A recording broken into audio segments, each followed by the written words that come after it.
Assalamualaikum warahmatullahi wabarakatuh. Alhamdulillah wassalatu wassalamu ala Rasulillah. Asyhadu an la ilaha illallah wahdahu la syarikalah wa asyhadu anna Muhammadan abduhu wa rasuluh. Allahumma shalli wa sallim ala nabiyyina Muhammadin sallallahu alaihi wasallam. Pada kesempatan kali ini kita akan membahas tentang masalah nasikh dan mansukh ya. Nasikh dan mansukh. Kita merenungkan dulu. Kita merenungkan dulu beberapa ayat. Allah Subhanahu wa taala berfirman, "Ma nansakh min ayatin aw nunsiha na'ti bi khairin minha aw misliha alam ta'lam anna Allah ala kulli syai'in qadir." Yang artinya, ayat mana saja yang kami batalkan atau yang kami nasakh atau kami hilangkan atau disebutkan di sini nunsiha, dihilangkan dari ingatan, pasti kami ganti dengan yang lebih baik atau yang sebanding dengannya. Tidakkah kamu tahu bahwa sesungguhnya Allah Maha Kuasa atas segala sesuatu? Dan ayat ini muncullah pembahasan adanya ayat yang nasikh, yaitu menghapus, dan ayat yang mansukh, yaitu ayat yang dihapus. Allah Subhanahu wa taala tentunya mempunyai alasan kenapa sebuah dalil dihapus yang kemudian diganti. Coba kita lihat, kita amati beberapa ayat ya. Ayat yang terkait dengan minuman yang memabukkan. Yang pertama adalah surat An-Nahl ayat 67. Surat apa? Surat An-Nahl ayat 67. Allah Subhanahu wa taala berfirman, "Wa min samaratin nakhil wal a'nab tattakhiduna minhu sakaran wa rizqan hasanan. Inna fi dzalika la ayatan liqaumin yaqilun." Dan dari buah korma dan anggur kamu buat minuman yang memabukkan dari rizki yang baik. Dan rizki yang baik.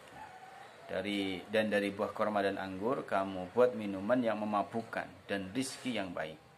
Sesungguhnya pada yang demikian itu benar-benar terdapat tanda kebesaran bagi Allah, yaitu bagi orang-orang yang berpikir.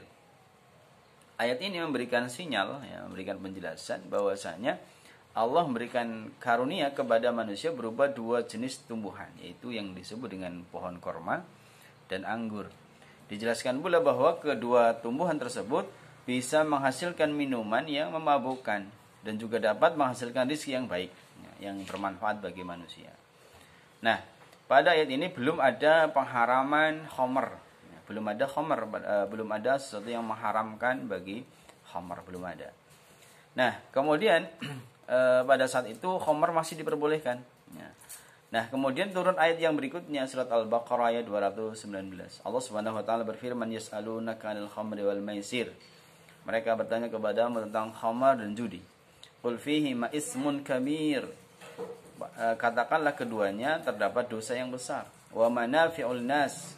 Kemudian di sana juga ada manfaat bagi manusia. Jadi khamr ya ada manfaatnya, judi juga ada manfaatnya. Wa ismuhuma akbar min nafihima.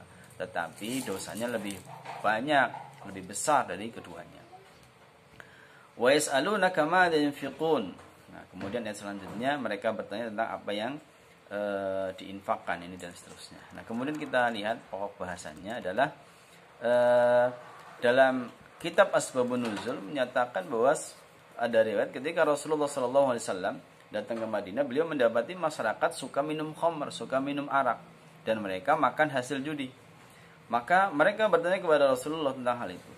Jadi para penduduk Madinah bertanya tentang masalah khamr, maka turunlah ayat ini, ayat surat Al-Baqarah ayat 219. Kemudian mereka berkata, tidak diharamkan kepada kita. Nah, enggak haram, berarti boleh minum khamr, boleh minum whisky, boleh minum khamr ya, arak dan seterusnya. Pada saat itu, maka pada saat itu penduduk Madinah terus minum khamr. Nah, di sini mulai mengarah kepada yang memabukkan, bahwa yang memabukkan itu ada manfaatnya kalau diminum, tetapi kerugiannya lebih besar. Nah, dari ayat ini baru kemudian menunjukkan kerugian, rugi. Nah, kemudian ayat yang ketiga, ya ayyuhalladzina amanu. Setelah itu baru muncul, wahai orang-orang beriman, la taqrabus shalah. Janganlah kalian mendekati sholat, janganlah kalian mendirikan sholat. Wa antum sukaro, sedang kamu dalam kondisi mabuk. hatta ta'lamu ma taqulun, sampai kalian mengetahui apa yang kalian ucapkan. Dalam kitab tersebut, dalam kitab Asbabun Nuzul, dinyatakan bahwasanya Abdurrahman bin Auf pernah mengundang para sahabat. Di antaranya adalah sahabat Ali. Ya. Kemudian dihidangkan minuman yang memabukkan sehingga terganggulah kesadaran mereka. Nah, ketika tiba waktu sholat, orang-orang menyuruh Ali menjadi imam. Nah, pada saat itu beliau membaca surat Al-Quran dengan keliru karena dalam kondisi yang mabuk. Maka turunlah ayat surat An-Nisa ini. Surat An-Nisa ayat 43 sebagai larangan. Ya. Surat sebagai larangan. Ya ayyuhalladzina amanu la taqrabus shalah wa antum sukara. Ini asbabun nuzulnya. Kemudian turun ayat yang berikutnya, ya ayyuhalladzina amanu innamal khamru wal maisir wal ansab wal azlam rizqun min amali syaitan fastanibuhu la'allakum tuflihun. Wahai orang-orang yang beriman, sesungguhnya khamar, ya, kemudian judi, kemudian berkorban untuk berhala, kemudian mengundi nasib, rijsun adalah termasuk rijsun, ya, perbuatan syaitan. Rijs itu suatu yang kotor, ya, min amali syaitan, dan termasuk perbuatan syaitan. Wajtanibuhu, maka tinggalkanlah dia oleh kalian, la'allakum tuflihun, agar kalian menjadi orang-orang yang beruntung. Nah, pada saat itu dinyatakan salah seorang sahabat mengadakan pesta dan khamar dihidangkan. Akibatnya banyak sahabat yang mabok, ya, dan akhirnya terjadi pertikaian antara sahabat Muhajirin dan Ansor. Nah, ketika ada pertikaian tersebut, ya, lalu Umar bin Khattab meminta kepada Rasul Shallallahu Alaihi Wasallam agar khamar diharamkan. Lalu turunlah ayat di atas bahwasanya di dalam khamar itu adalah rijs dan termasuk perbuatan syaitan.